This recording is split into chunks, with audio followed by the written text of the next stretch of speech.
Hello, Kylie, and welcome to A Moment With. I am so excited to be speaking to you today. To give our listeners some context, I met the wonderful Kylie at Silverline, which is an incredible festival. I'd like to get into it by starting with your childhood. We're going to take it back to little Kylie Ann and talk about what life was like growing up for you. Life growing up for me, I grew up in quite a colourful family. So my mum is Filipino and my dad is English New Zealander. So right off the bat, the culture game was really strong in our family. We were raised as Catholics, so church every Sunday without fail. I went to Catholic schools throughout all my life, and yeah, I'd say I had a fun childhood. And I think something that really stood out for me and something I'd like to dig a bit deeper into this morning is intergenerational trauma, because you talked about that Yes. In your Silverline Festival speech, and I think it's a really important thing that we discuss. Intergenerational trauma, in my opinion, the definition for that is trauma that's being passed down generations.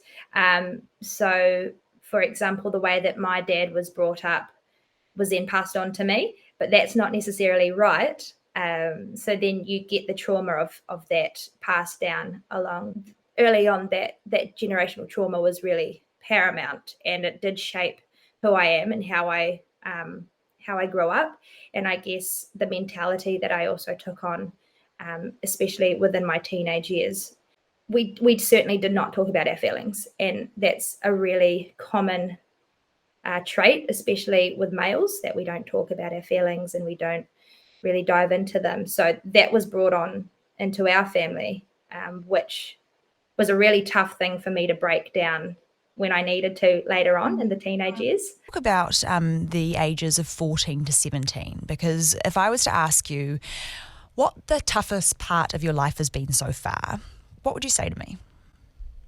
I'd say age 14 to 17. Funny that. So from the age of 14 to 17, I was sexually abused. When I was 15, I was raped. And I think that those years are so important for development and for growth, for our emotions, for who we are as a person, and working out our identity and what we like and what we don't like. And I'm 28 now, and I still struggle with that. And this is an effect of what happened between the ages of 14 to 17. So they were awful times. They were really awful times, and I don't speak about it out loud. So this is really the first time to everybody who has access to this podcast about talking of me talking about it. And even now I'm getting lost for words because it's such a foreign place for me to sit in. But I'm also, unfortunately, not the only person to go through this. And those 14 to 17 years were really awful. But that is also where I learned how to very quickly be okay with not being okay. Yeah.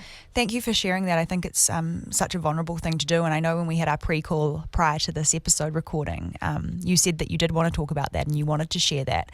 And I guess it's I feel so honoured, and as Voices of Hope and Where We Stand, we feel so honoured to have created a platform where you feel comfortable sharing that. And I think a lot of our listeners who tune into this episode, unfortunately, will be able to relate to parts of what you're saying. And I think it's really important that we have these conversations. And so firstly, I just want to thank you for doing that. And I also want to ask you why. When I said to you, hey, would you come on and share your journey, why you decided to also share this part, because you haven't before. You just said that out loud. Why today? I guess if we go back to what I just said about I was not the last person for this to happen to. And unfortunately, it will continue until there is a super amount of change. And I remember going through it and screaming for somebody to do something. And again, I'm not passing blame onto anybody at all, apart from the abusers. They're the only ones that I blame for this whole thing. And just remembering how lonely I was And going back to, I was singing, I was around my friends, I was doing awesome stuff in the community, and I felt so lonely. And you can't run from loneliness, and No. it consumes you like this massive blanket. And I felt like I had been, I guess, inducted into this club that I never asked to be part of, but I was the only one in this club.